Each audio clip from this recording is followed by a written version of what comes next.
Hey everybody, watch this review here with a look at some characters from the DC Universe Infinity Heroes. I thought it was called Infinity Challenge. Right, but I'm gonna probably look at the figures for a few moments, then discuss the line in general more, just because I'm not really impressed with this line, but I figured I have the figures, might as well talk about them a bit, and so forth. Let me just look at these guys in package real quick. I got this for $5, another 5 shipping and handling, or 10 and free shipping and handling, I forget which, but packaging wise it looks pretty cool. I did see a bunch of these guys in stores, like I was half tempted on getting the Gordon set, but price tag wise I don't think you're getting a good deal for your money, which we'll probably also go into a bit later. I mean, overall I think we were better off back during the days of the DC superpowers and stuff, because you're basically getting I remember them being slightly larger, and they basically have about the same articulation as some of these guys, but I'm going to pause for a second just to get these guys out of package, then back talking. Okay, for people not familiar with this line, well, this brand actually, it's a 3 3/4 scale. It retails really iffy prices. At Target, you can typically find the single blisters for about $5. This guy got for $3.48 on clearance from Target. Bigger packs I've seen go for 12 in some places, but Walmart charges like 15 or 16, I think, offhand. And Walmart charges like $7.50 for, I think it was like it was over $7 for the single blisters, which is just outrageous. I think Walmart's a huge ripoff in terms of action figures. I've noticed they have the same pricing issues with some of their other guys, but I'm not going to go into that whole tangent. But I wasn't going to buy any of these figures because they just look kind of cheap, but the Classics line, the normal scaled stuff, which I guess is somewhat comparable to the Marvel Legends line. I mean, not really, but it's an equivalent. It's never had a Raven figure, and the Starfire figure had a limited release. It was in a 2-pack with, I think, Adam Strange, and I've been seeing it go for $30 or $40, which I don't think I'd want to pay for just the one figure, or even as $40 for the 2 of them, because I'm not an Adam Strange fan. But I think the next DC Classics wave is gonna have Beast Boy in it, though, so I'll at least get that Titan. And I keep meaning to pick up the Cyborg, but I don't like the Cyborg's look all that much. But yeah, as terms of articulation, you'll see that the female figures really got shafted. They also don't stand very well, but there are 2 bases in here, which I assume are for the female figures, because they have the peg holes on them. I didn't look and see if Captain Boomerang had the peg holes or not. For people not familiar with them, Starfire and Raven are Teen Titans. Both long-term members of the actual team, not, of course, any founding members or anything, so the founding members are basically just junior incarnations of other characters back in the original comic, and Captain Boomerang is a old Flash villain, and OMAC is sort of like a generic mob. It's a cybernetic thing. I didn't know much about him before I bought the figure, just because I thought it was a cool looking figure, but just the whole eye symbology or symbiology. Also, this is incredibly tacky. They have a number visible on the figure. I mean, why would they do that? But it has a torso joint, which I guess is more practical than a waist joint on most figures. I mean, if you have one or the other, I think the torso joint's probably just more realistic looking.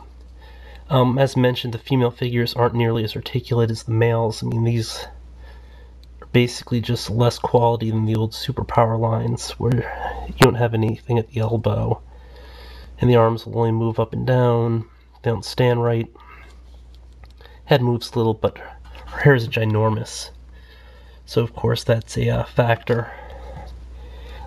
It's got like the split hip, which they did on a lot of female figures back in the 90s, and even before then, I think.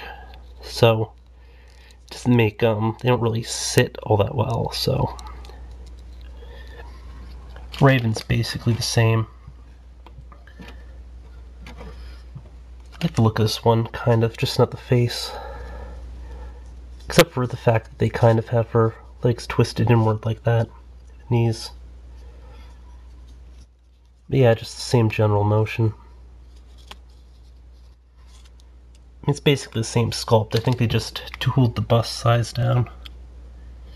And they, the legs just come out a different angle. Captain Boomerang has, the pretty standard stuff. The boiler template of generic figure articulation, which is the ball joint shoulders, the single joint, let's try to hold that cough in, elbow, no wrist movement, legs move at hip, it's just a normal twist joint, not a ball,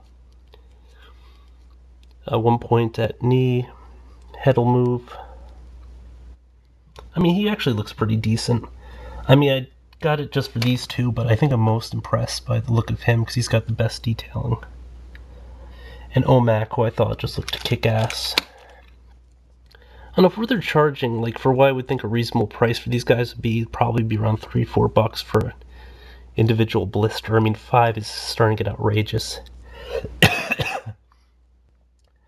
It's actually a pretty nice looking guy. He has the hip waist movement, which I guess I've seen some of the male figures have upper torso movement as opposed to waist, but these ones both have waist and stiff torso. And then, of course, just standard stuff, but he just looks really neat in terms of sculpt and so forth. Well, it's probably just a generic sculpt.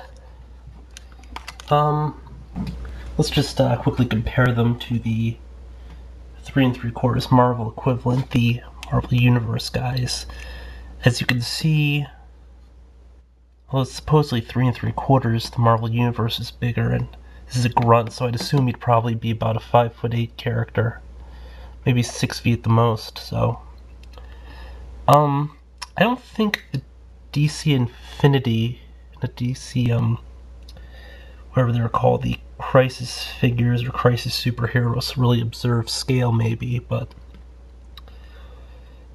I don't know, as you can see, he's a lot taller. There's much better detailing, much better articulation, and price-wise, I mean, your single blister for this guy will range between $5 and $7.50, whereas this guy will range between $8 and $9. Because these are actually priced pretty comparably at Walmart and so forth. These are $8.44 at Walmart. These are $7.50 or so. So, I mean, it seems a pretty obvious choice that people would, just going out to just buy a figure, would pick the much better looking one for a little bit more at some stores, but the pricing differential between these guys is pretty huge at other places, where you're looking at $8 and $5. I mean, technically, I think like these things should only really be $5. And there was actually a 2 for $10 sale at Toys R Us just last week. I meant to go over there and buy some, but I didn't. And in retrospect, I think it's probably good, because if I don't purchase any of these, except maybe on extreme clearance, I'll be doing my part to lower the demand and maybe to try to force back their larger scales. Because I'm not a fan of the really small scale, although there are a few figures that are coming out for that haven't come out for the big ones, which I will probably pick up.